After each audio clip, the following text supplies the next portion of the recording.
जिन्हें हम सिद्धार्थ गौतम, शाक्यमुनि बुद्ध, सम्यक सम्मा संबुद्ध और तथागत भगवान गौतम बुद्ध आदि नामों से जानते हैं। इन्हें दुनिया में सबसे महानतम और प्रभावशाली धर्म संस्थापक के रूप में देखा जाता है। बुद्ध कोई नाम नहीं अपितु ज्ञान की उपाधि है।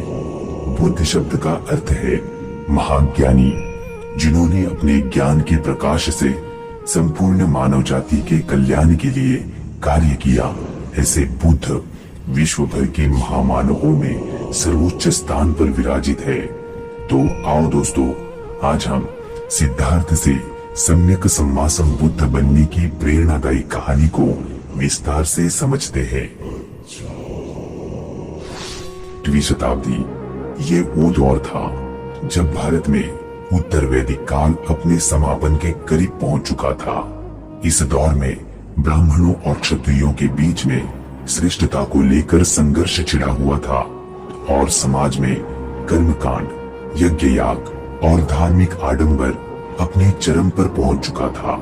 ऐसे दौर में सन 563 ईसा पूर्व में कपिलवस्तु के शाक्य राजा शुद्धोदन के घर बैसाख पूर्णिमा के दिन सिद्धार्थ का जन्म हुआ। उनकी माता का नाम महामाया था। दुर्भाग्यवश सिद्धार्थ के जन्म के 7 दिनों के बाद ही महामाया का दुखद निधन हो गया।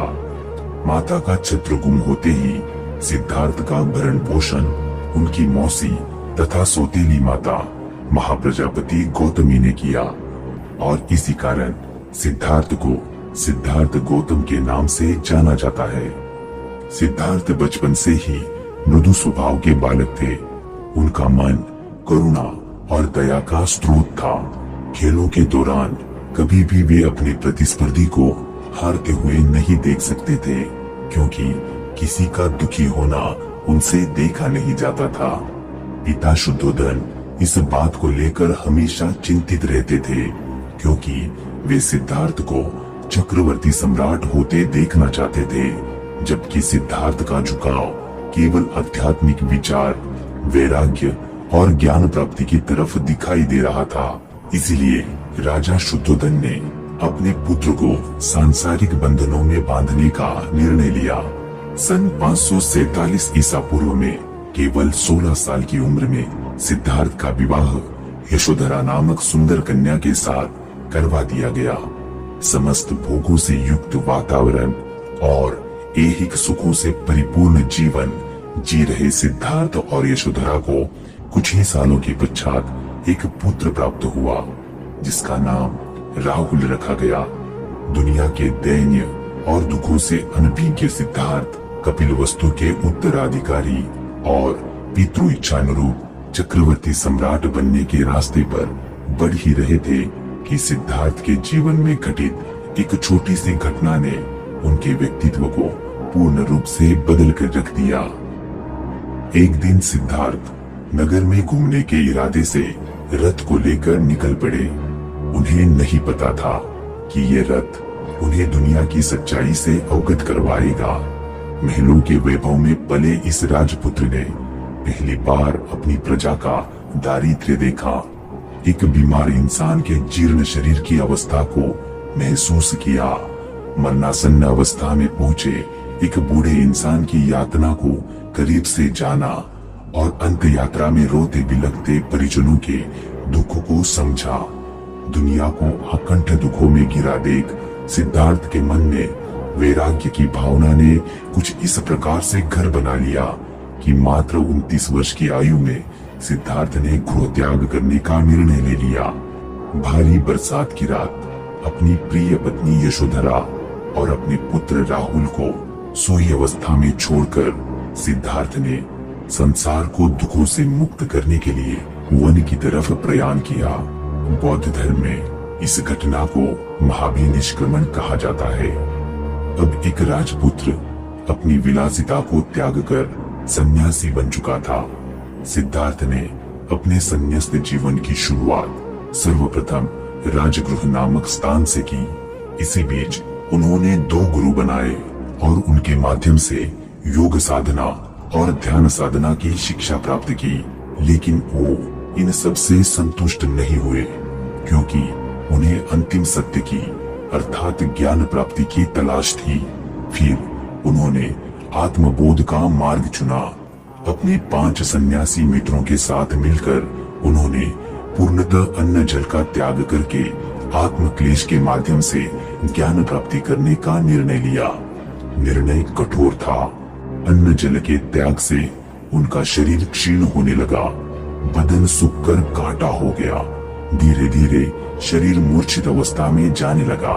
तभी एक दिन अचानक तपस्या में लीन सिद्धार्थ के कानों में रास्ते से गुजर रही कुछ महिलाओं के स्वर सुनाई पड़े, जो कह रही थी कि संगीत को सुमधुर करने के लिए वीणा के तार ना तो ढीले होने चाहिए और ना ही अधिक कसे हुए। अधिक कसी हुई तार टूट भी सकती है। सिद्धार्थ पर इन बातों का गहरा असर हुआ।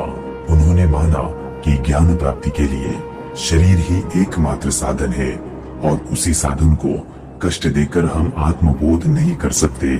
शरीर को जीवित रहने योग्य अन्न ग्रहण करना और उसी के साथ आत्मबोध का प्रयास करते रहना ज्ञान प्राप्ति का मध्यम और सही मार्ग है। और फिर सिद्धार्थ ने अन्न ग्रहण करने का निर्णय लिया। अन्न की तलाश में वे गांव की तरफ बढ़े ही थे कि शक्तिहीनता की वजह से वे मूर्छित हो गए। उसी वक्त सुजाता नामक एक स्त्री गांव से वन देवता को भोजन अर्पण करने आ रही थी।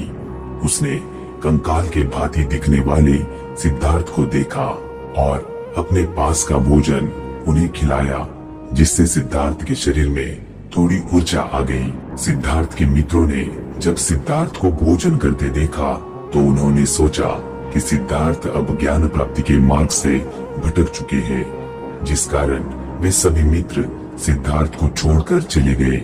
लेकिन सिद्धार्थ अब सही मायने में ज्ञान प्राप्ति के मार्ग को समझ चुके थे। उन्होंने मध्यम मार्ग को अपनाते हुए निरंजना नदी के किनारे पीपल के पेड़ के नीचे अविरत 49 दिनों तक कठोर साधना की, जिसके फलस्वरूप बैसाख पूर्णिमा के दिन सिद्धार्थ को ज्ञान की प्राप्ति हुई।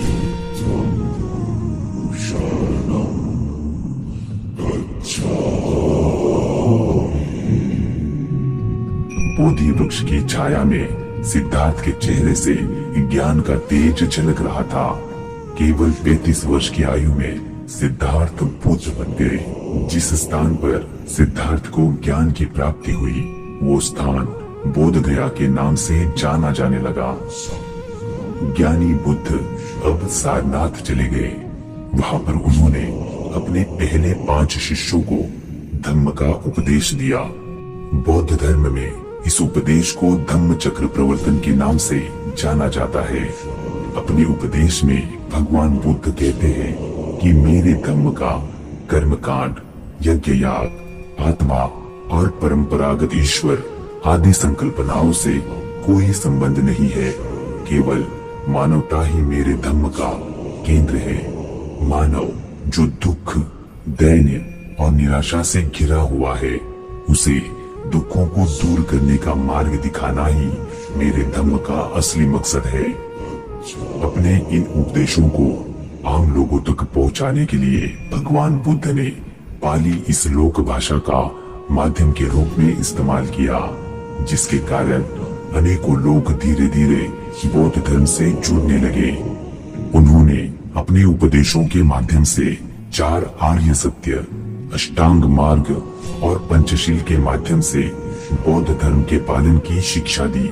देखते ही देखते बौद्ध धर्म का प्रभाव इतने व्यापक स्तर पर पहुंच गया कि लाखों की तादाद में लोग बौद्ध धर्म की दीक्षा लेने लगे।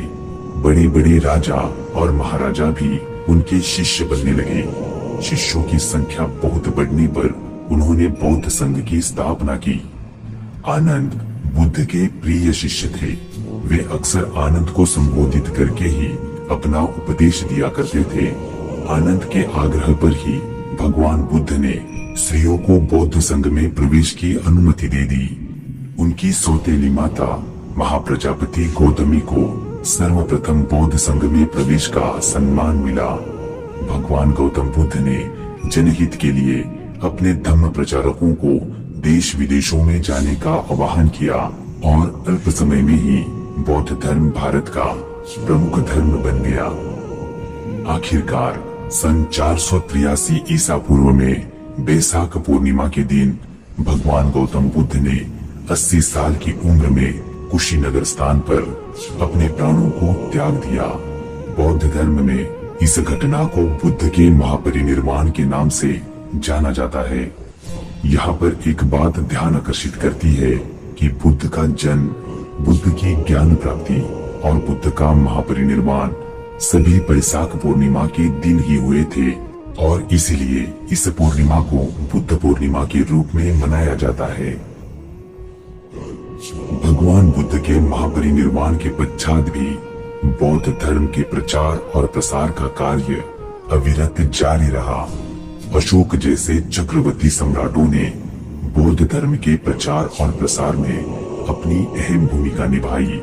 आगे मौर्योत्तर काल आते आते बौद्ध धर्म भारत से निकलकर चीन, Japan, Korea, Mongolia, Burma, Thailand, Sri Lanka आदि देशों में फैलकर एशिया का प्रमुख धर्म बन चुका था। यदि वीडियो अच्छा लगा हो तो वीडियो को लाइक करें और चैनल को सब्सक्राइब करें।